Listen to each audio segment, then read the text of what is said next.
नार्जारि हासिमारा जयगाव बेफोर बर' जायगायानो ना बर' जायगायानो ना बेबो आसामावबो थांजागोन जोङो वेस्ट बेंगलाव मोनफैबाय ओमफ्राय दिनै आङो एकदम सिमाङावबो सानाखैमोन जे जों माने ओरैनो फिसा फिसौ जों रुल लाबाय थायो नालाय जोंबो सानो माने नैबे आदा राजिबमोन बायदि आदा राजेस्रिमोन बायदि जोंबो एक्टर जानो जोंहाबो बिराद नाजानाय दंमोन नालाय दिनै ओमफ्राय एकदम फाइनालि खाथियाव लोगो मोननानै ओरैबायदि मेगनसो साबाय आङो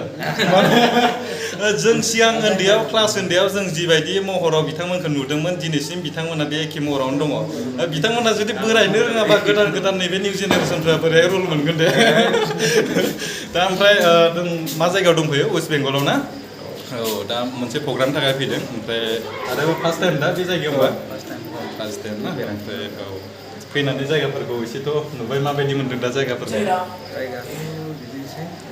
एसे गोथौ जायो खना जायो खना बायदि मोनदों आरोना बिथोरनो आदा राजिबा आंनि नैबे इउटुब चेनेलाव फैनायनि थाखाय सिगाङावनो आं साबायखर बावग्रोनाय थाबाय जोंनि बड' सिने आर्टिस्ट एस'सियेसननि गोग्गोमै मावथि सासे दैदेनगिरि बुंनो थाङोबा बिथांमोनानो दिनैसिम मोजाङै मोजां दैदेनगासिनो दङ बेजों लोगोसेनो जोंहा फुंखा फंबायसो जागोन बेयो आंनि उन्दैसिन जानो हागौ बिथांमोनाबो जों जयैनो फैदों आरो बेजों लोगोसेनो जोंहा आबलंकेश्वराव फैदों जों धेमाजिनिफ्राय जों आबलंकेश्वर आंजों फैदों आरो ओमफ्राय आदा फंनैसो बुंदो माबायदि मोनदों फैनानै मोजां जायखिजाया जोंनि बिटिसि एबा आसामनि बाहेराव माने ओंखारबोनानैबो जे मोनसे बर' गामि दङ दंनायाथ' दङ गोबां दङ जों मोनाखैमोन बा नुफेराखैमोन खोनाबाय थायोमोन दिनै निजिनि मेगनजों नुफैदो मोजां मोनदों बयबो मोजां मोनो बर' जायगा निजिनिनो मानसि निजिनिनो बिदा फंबाय बिब' बिनानावफोरबायदि मोजां मोनदों थेंक इउ फंनैसो बुंदो माबायदि मोनदों स्टेज प्रग्राम गानो मोजां मोनदों माने माने मा होनो वेस्ट बेंगलावहाय बर' गामि दङ एथ' गोथौआव दा जोंना बर'फोरना बिदिनो गोदोनिफ्रायनो बिदिखा नालाय गोथौ गोथौआव थानाय रायजो जानानै मोजां मोनदों बेयाव फैनानै आंथ' सानाखैमोन जे जोंनि बर'फोरा आं सानोमोन माने जोंनि बिटिआरनि बाहेराव जोंल'सो माने गोदाव सोराव एकदम सानजा फारसे खना खनला दंलाबायो होननानै जों माने गावखौनो जों मावरिया बायदि माने एकदम बोरैबा मोनसे मोनना लायो फिलिंस मोनसे मोनना लायो आरोना जों माने नैबे बिटिआर होनबासो माने गोग्गोम बर' जायगा हिसाबै जों बिदि मोनसे सानना लायोमोन नाथाय जों दा नुनो मोनबाय माने बे जायगायावबो वेस्ट बेंगलावबो माने गोग्गोमैनो बर'फोर दङ ओमफ्राय दा जों फैनासो एसे मोनथिनो मोनबाय सिगांनिफ्राय मोनथियोमोन अब्लाबो दा मेगनजों नुफैबाय आरो ओमफ्राय नै आबौआ जोंहा दासो फ्रेस जाखांबाय आङो सिमाङावबो नुवाखैमोन मोगथाङाव नुफैथारबाय बिनि थाखाय आङो रोजा रोजा साबायखर बावनाय थाबाय गोजोननाय मोन्दों मैखोमैनो ओरैबायदि गोजाम एरिया ब्रिटिश आमोलनिफ्रायनो दंखायो जाहैबाय बे बर' एरियाया वेस्ट बेंगलाव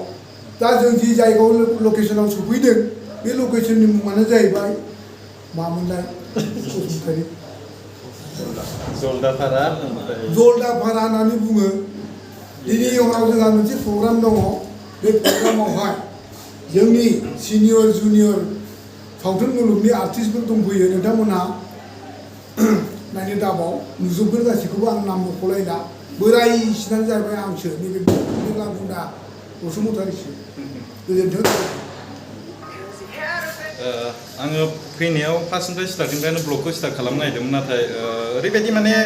जोङो मैया मोनाबिलिनि 8:30 बाजियावनो फैनाय ओमफ्राय दा नै टाइमा जाहैबाय 6टा जाहैबाय ओरैबायदि खस्थ' मोनबाय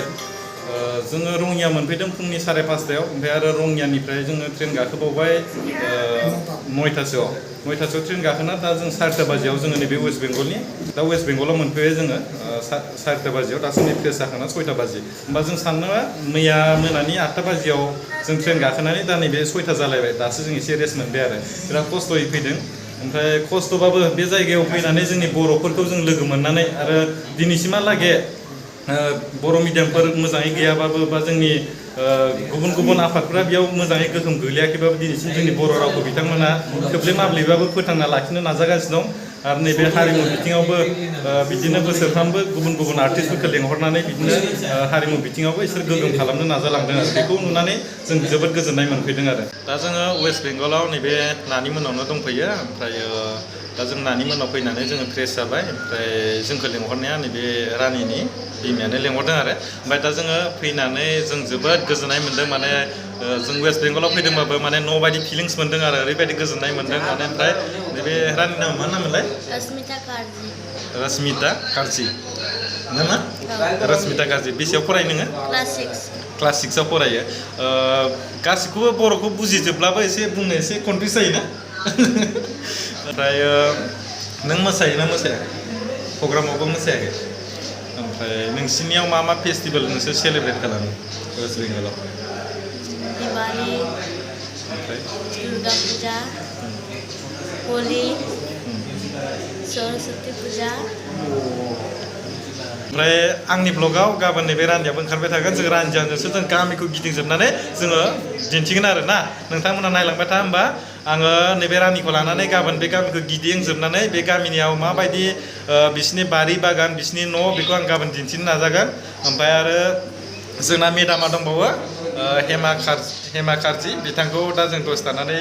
दिन्थिगोन बिथाङा जोंखौ लिंहरदों स्पेसियेलि आङो बिथांखौ आंनि गोसो गोरबोनिफ्राय साबायखर बावबाय जोंखौ लिंहरनायनि थाखाय आरो बेयाव फैनानै आङो जोबोद गोजोननाय मोन्दों जे आङो जोंनि जिथु पुराना आर्टिस्टफोर दङ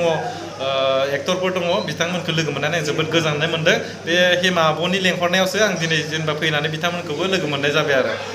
बेनो नायलांबाय था जों गाबोन रानिजों जों गामिखौ गिदिंजोबगोन फुङावनो एकदम जों मर्निं वाक खालामगोन ना ओमफ्राय खारै खारनानै जों गामिखौ दिन्थिजोबगोन ना दे थेंक इउ सिगाङावनो नैबे आब'नि सिनायथिया जाहैबाय बेयो वेस्ट बेंगल जलदापारानि ओमफ्राय आब'आ गावनि सिनायथिखौ दा एसे होगोन आं माने इमानबो मोजाङै मिन्थिया जे आब'आ मा मावो एक्सुवेलि आब'नि जायगाया मा बेखौ मोजाङै मिन्थिया जायखिजाया आङो सिगाङावनो माने स्पेसियेलि माने आं माने राव गैला आरो माबोरै आं स्पेसियेल थेंक्स होनो हागोन दा आब'आ जेनेबा एसे बुंथिग्रोदो नोंनि जायगानि सोमोन्दै आरो नोंनि एसे सिनायथिखौ बुंग्रोदो बेखौबो आंनि खुलुमनाय आं वेस्ट बेंगल आलिपुर डिस्ट्रिक्टनि आरो आंनि न' प्लेसआ जाहैबाय जलदापारा नेसनेल पार्कनि बेयाव गामिनि नामा खावचानपारा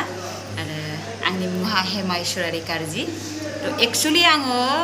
माने सेलिब्रिटिथ' नङा आरो गेदेर मानसिबो नङा आं पलिटिक्सआव दङ पलिटिक्सआबो आं मा मावो बेखौबो खोन्थानोसै आं बिजेपि पलिटिक्स मावो आलिपुर डिस्ट्रिक्टनि महिला मोर्चा प्रेसिडेन्ट आङो थ' फंबायमोना बोरै मोनखो फैनायखौ बेखौ मिन्थिला आङो जोंथ' फैनानै जोबोद गोजोननाय मोन्दों ओमफ्राय दा जोंजों लोगोसेनो गोबां आर्टिस्टफोरखौ पुराना सिनियर आर्टिस्टफोरखौ लिंहरदों आरो बिथांमोनजोंबो जों लोगो मोनलायदों ओमफ्राय दा बे जायगायाव बेसेसो बर' गामि दंबायदि आरो पपुलेसन जोंनि बर'फ्रा बेसेसो दंबायदि दङ बेयाव बे जे गामियाव आं दङ बेयावनो 4000 बायदि बर' दङ जोंनि गामियावनो 4000 बायदि दङ जोंनि नर्थ बेंगल सिलिगुरि आरो जोंनि बे नर्थ बेंगलाव 3,75,000 जोंनि बर' भटाराव दङ आरो जायना भट गैया बेखौथ' आं बुंनो हाला भटार लिस्ट